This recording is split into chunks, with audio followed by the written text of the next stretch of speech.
Hello friends, welcome to Aarthi's kitchen. இன்றைக்கி நம்ம ஆர்த்திஸ் கிச்சனில் பார்க்க போகிற ரெசிபி கேரட் ஹல்வா. இதில் பால் சேர்த்து செய்கிறதுனால நல்ல டேஸ்ட்டாக இருக்கும், அதே சமயம் நல்ல ஹெல்த்தியானதும் கூட. இந்த ஹல்வாவை செஞ்சு ஃப்ரிட்ஜில் ஸ்டோர் பண்ணி ஒரு 1 வீக் வரைக்கும் வச்சு சாப்பிட்லாம். அப்புறம் இது குழந்தைங்களுக்கு ப்ரெட்டு, சப்பாத்தி இதெல்லாம் கூட அப்ளை பண்ணி கொடுக்கலாம். இப்போ இந்த கேரட் ஹல்வாவை எப்படி குயிக்காக பண்ணுறதுன்னு பார்க்கலாம். இந்த ஹல்வா செய்கிறதுக்கு 1/2 கிலோ கேரட், 1/2 லிட்டர் பால், 100 கிராம் சர்க்கரை, அவ்வளோதாங்க இதுக்கு தேவை. முதல்ல ஸ்டவ்வில் ஒரு குக்கர் வச்சுக்கோங்க. அதில் 1 ஸ்பூன் நெய் விட்டுக்கோங்க. நெய் சூடானோடனே நம்ம துருவி வச்சுருக்க 1/2 கிலோ கேரட்டை இதில் சேர்த்து லைட்டாக வதக்கிக்கலாம். ரொம்ப வதங்கணும்னு அவசியம் இல்லைங்க, ஏன்னா நம்ம திரும்பவும் இதில் பால் ஊற்றி வேக வைக்க போகிறோம். இந்த மாதிரி லைட்டாக ஒரு நிமிஷம் வதக்கி விட்டுக்கோங்க.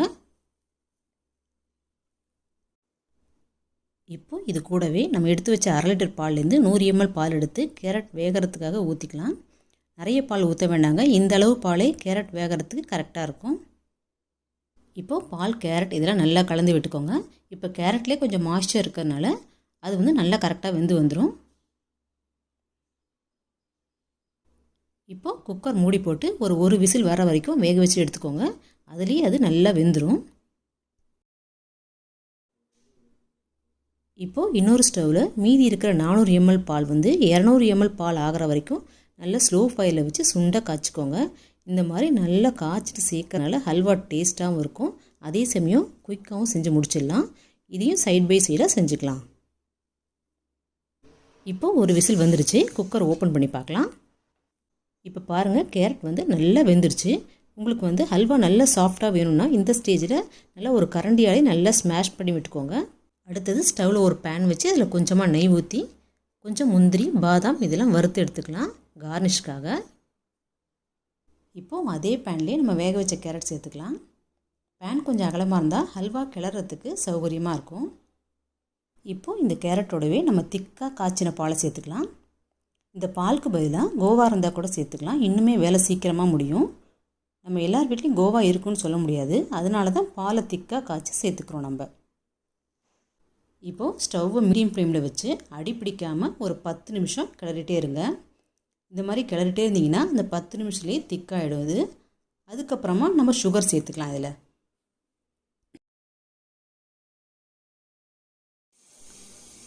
பாருங்கள், இப்போ ஹல்வா கொஞ்சம் திக்காகிடுச்சு. இந்த ஸ்டேஜில் நம்ம எடுத்து வச்ச 100 கிராம் சுகரை ஆட் பண்ணிக்கலாம். உங்களுக்கு ஸ்வீட் இன்னும் கொஞ்சம் வேணும்னு நினச்சிங்கன்னா இன்னும் கொஞ்சம் டேஸ்ட் பார்த்துட்டு சேர்த்துக்கோங்க. 100 கிராம் சுகர் கரெக்டாக இருக்கும். நம்ம ஹல்வாவில் சுகர் சேர்க்கும்போது லைட்டாக இலகுங்க, அதுக்கப்புறம் கிளறிட்டே இருந்தாக்க திக்காயிடும். ஆனால் அடி பிடிக்காமல் கிளறிட்டே இருங்க.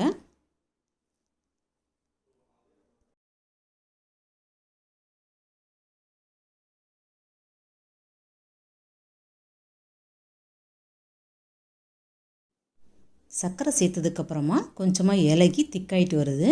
இந்த ஸ்டேஜில் ஒரு பிஞ்ச் சால்ட், 2 ஸ்பூன் நெய் சேர்த்துக்கோங்க. சால்ட் சேர்க்கறதுனால ஸ்வீட்னஸை என்ஹான்ஸ் பண்ணி கொடுக்கும். நெய் சேர்க்கறதுனால பேனில் ஒட்டாமல் ஹல்வா சுருண்டு வரும். இப்போது கொஞ்சம் திக்காகிற வரைக்கும் நல்லா கிளறிட்டே இருங்க. இப்போது கடைசியாக வாசனைக்காக ஏலக்காய் பொடி சேர்த்துக்கலாம். சர்க்கரையும் ஏலக்காயும் ஒன்றா பவுடர் பண்ணி சேர்த்துருக்கோங்க. இப்போ இதையும் சேர்த்து நல்லா கலந்து விட்டுக்கலாம். இது மாதிரி நடுவே கொஞ்சம் நெய் சேர்த்து கிளறி விட்டுக்கோங்க. இந்த மாதிரி சேர்க்கறதுனால பேனில் ஒட்டாமல் நல்லா சுருண்டு வரும். நெய் சேர்க்கறது நம்மளோட விருப்பம்தாங்க. நான் மொத்தமாகவே இதுக்கு 6 ஸ்பூன் நெய் தான் யூஸ் பண்ணியிருக்கேன். இப்போ பாருங்கள், நம்ம ஹல்வா ரெடி ஆகிடுச்சு. இந்த மாதிரி கரண்டியால் திருப்பி விட்டால் பேனில் ஒட்டாமல் நல்லா சுருண்டு வரணும். இதுதான் கரெக்டான பதம். இது ஆறினா இன்னும் கொஞ்சம் திக்காகும். இப்போது கடைசியாக நம்ம ஆல்ரெடி ஃப்ரை பண்ணி வச்ச பாதாம், முந்திரியும் சேர்த்து மிக்ஸ் பண்ணிக்கலாம். மிக்ஸ் பண்ணால் நம்ம கேரட் ஹல்வா சூப்பராக சுட சுட ரெடி ஆகிடுச்சுங்க. இதில் பால் சேர்த்து செஞ்சுருக்கனால ரொம்பவே டேஸ்ட்டாக இருக்கும்.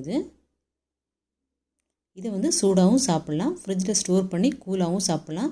ரொம்ப நல்லாயிருக்குங்க. இது நீங்களும் உங்கள் வீட்டில் செஞ்சு பாருங்கள், கண்டிப்பாக உங்களுக்கு பிடிக்கும். செஞ்சு பார்த்துட்டு எப்படி இருந்துன்னு உங்கள் ஃபீட்பேக்கை கொடுங்க.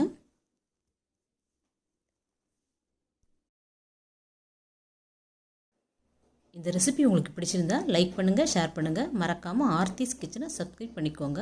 பக்கத்தில் உள்ள பெல் ஐக்கானையும் ப்ரெஸ் பண்ணிக்கோங்க. அப்போ தான் நான் அப்லோட் பண்ணுற வீடியோஸோட நோட்டிஃபிகேஷன்லாம் உங்களுக்கு உடனுக்குடனே கிடைக்கும். தேங்க்யூ.